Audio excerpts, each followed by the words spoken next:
Silakan Ibu Irfa mempresentasikan modul ajar pembelajaran. Di-share kan, Pak?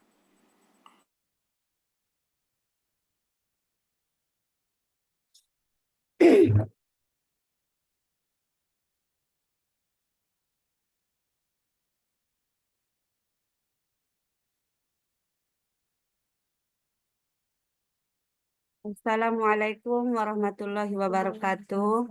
Terima kasih kepada Bapak dosen. Di sini modul saya tentang oh, modul berbasis PBL, yaitu materi tentang wudhu. Di sini ada kompetensi awalnya saya buat, yaitu peserta didik diharapkan mampu membiasakan bersuci dengan benar. Kemudian peserta didik diharapkan mampu menyebutkan urutan wudhu dengan benar. Kemudian peserta didik diharapkan mampu mempraktekkan tata cara berwudhu dengan benar. Di sini ada sarana dan prasarana yang saya gunakan, yaitu salah satunya adalah buku Pendidikan Agama Islam dan Budi Pekerti. Kemudian saya gunakan papan tulis serta alat tulisnya. Kemudian ada laptop, ada Infokus, dan PPT yang akan saya gunakan, yaitu materi tentang wudhu. Tujuan pembelajaran yang akan saya gunakan adalah siswa dapat mengingat, memahami, dan mengaplikasikan tentang tata cara berwudhu dengan baik dan benar. Di mana KKTP-nya adalah memahami makna berwudhu, kemudian memahami tata cara berwudhu, kemudian melafalkan niat wudhu.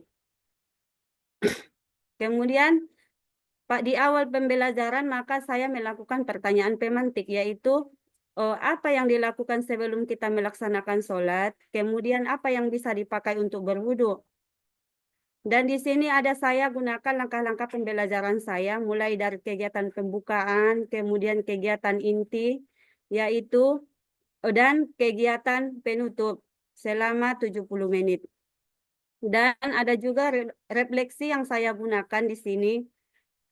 Kemudian ada juga asesmen yang saya pakai. Di sini ada asesmen diagnostik, kemudian asesmen diagnostik kognitif, yaitu asesmen dan asesmen formatif, kemudian asesmen sumatif. Kemudian di sini juga saya buat refleksi tentang guru, kemudian ada kegiatan remedial dan ada kegiatan pengayaan. Dibuka lagi Bapak PPT-nya.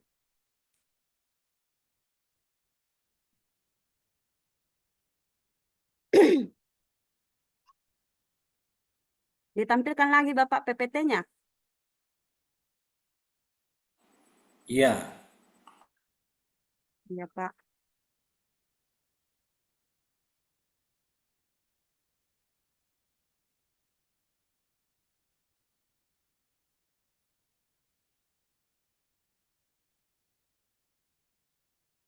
Kemudian ini adalah PPT yang saya gunakan ketika mengajar. Contoh yang saya lakukan adalah misalnya Assalamualaikum anak-anak ibu, apa kabar semuanya? Hari ini kita akan belajar tentang materi wudhu.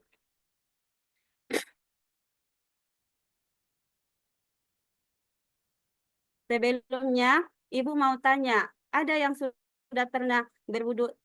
Ada yang sudah pernah mempraktekkan berwudhu?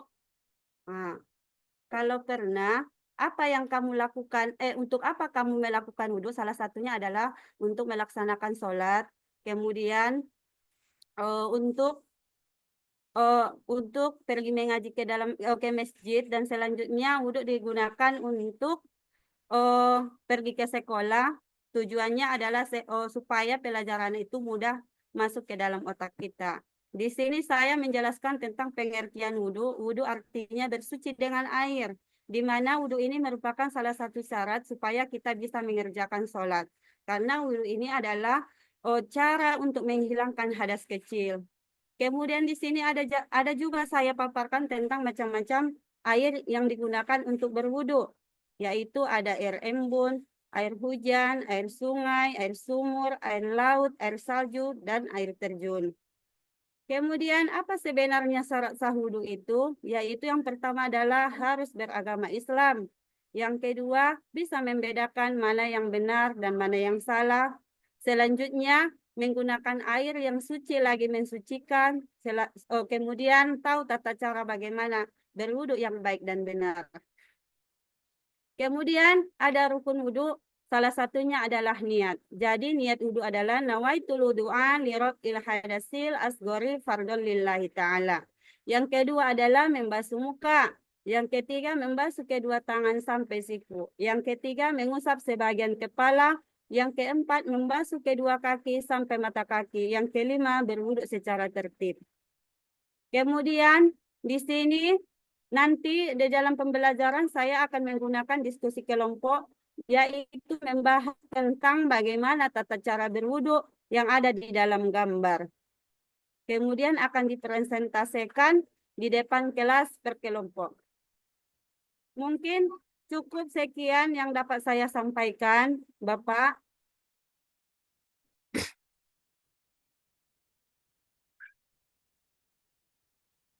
Baik, terima kasih Bu Ilva. Waktu Ya, kita Pak. waktunya ini masih ada nih ya, masih panjang juga. Berapa menit udah Ibu presentasi tadi? 10 menit, Pak. Oke. Terkait dengan pembelajaran ini, apakah Ibu udah menguasai tentang pedagogi atau dan profesional? Bisa, Pak. Coba Ibu membedakan mana yang pedagogi, mana yang profesional dalam Kalau dalam perangkap pembelajaran ini. Kalau pedagogik Pak di bidang pendidikannya, di bidang pengetahuannya, sedangkan keprofesionalan adalah di mana seorang guru bisa oh, mengelola pembelajaran yang ada di dalam kelas, bisa mengkondisikannya, misalnya saya bisa menggunakan metode yang tepat, yang bisa digunakan untuk menangani anak-anak yang suka ribut, kemudian menangani anak-anak yang tidak mau belajar. Nah, itu harus itu adalah beberapa hal yang harus saya kuasai sebagai guru yang profesional. Baik. Di penilaian itu ada beberapa penilaian, ada asesmen Ya, formatif, sumatif, ya kan? ya Pak. Begitu. Bisa nggak Ibu membedakan asesmen penilaian sumatif, formatif? Kalau iya Pak, kalau asesmen diagnostik kognitif biasanya saya gunakan di awal pembelajaran untuk mengetahui sebagaimana kemampuan peserta didik mengikuti pelajaran yang akan saya ajarkan. Dan kesiapan mereka, apakah mereka siap untuk belajar, itu adalah termasuk pertanyaan asesmen diagnostik kognitif.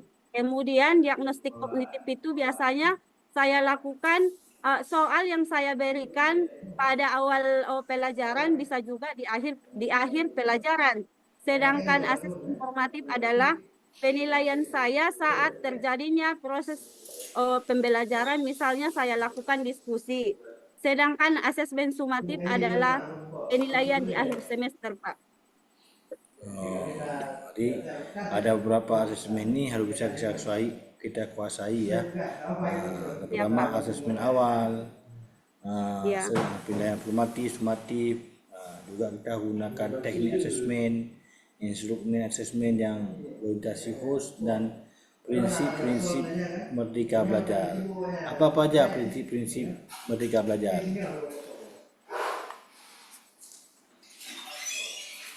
prinsipnya, Pak. Salah satunya prinsipnya misalnya menggunakan metode itu, Pak. Jadi prinsipnya itu ada berapa?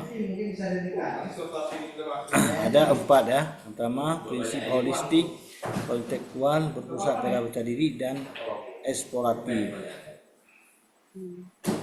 Ya. Nanti di situ di komponen itu nanti ada namanya contextual learning. Itu dalam konsep merdeka belajar itu ada nanti ada konstitusional, inquiry, bertanya, learning, community, masyarakat belajar, modeling, pemodelan, ada refleksi, ya, kemudian ada penilaian sebenarnya. Itulah yang digunakan konsep dalam Merdeka Belajar. Nah, itu ya.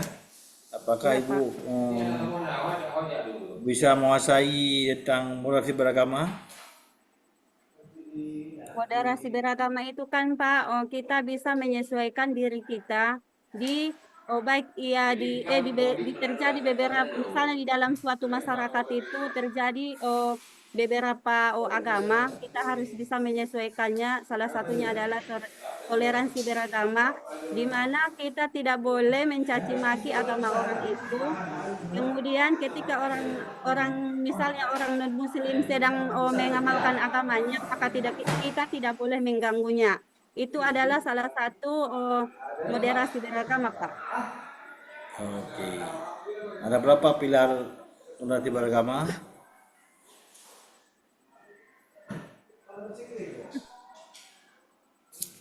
Ada berapa pilarnya? Itu,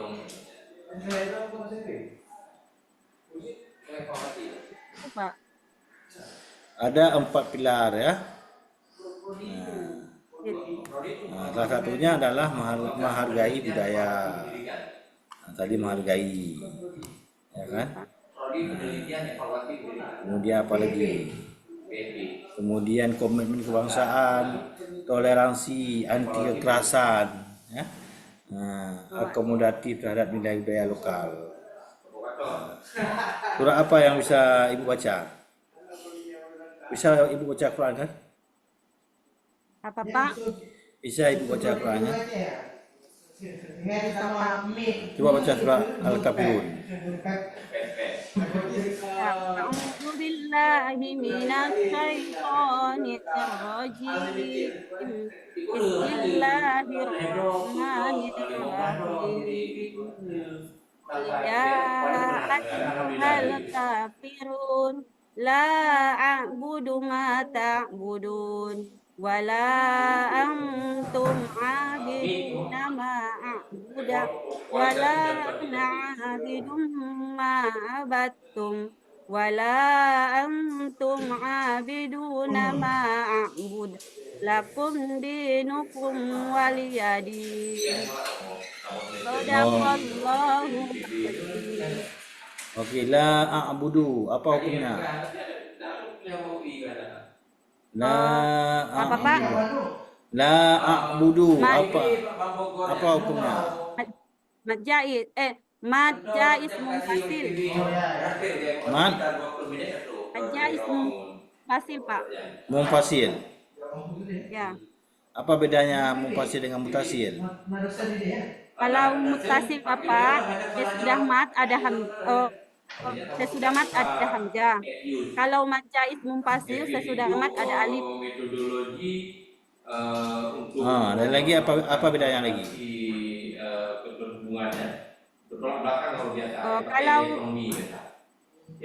Kalau mad wajib mutasil itu dalam satu kalimat. Kalau mad jaiz munfasil itu berbeda di dua kalimat, Pak. Kalau mutasi bersambung, Dibaca. kalau munfasil bercerai, Iya. berpisah. Allah sonir. Tadi dua kata. Iya, Pak. Kalau yang mutasil sambung Iya. satu kata. Iya. Contoh ya Itu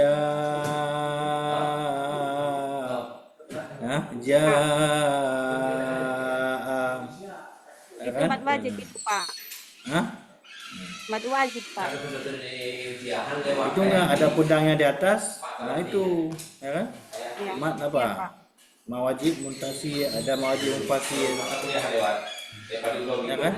Ada majaid. Pak. Nah. Oke, kalau begitu nanti coba Ibu tulis surat Al-Kafirun sekarang, nanti kirim ke WA saya. Ya, bentar lagi kirim. Sekarang kita tutup, kita masuk yang lain. Terima kasih, Pak. Demikian ya ujian kita. Selanjutnya kita lanjut ke kita selanjutnya.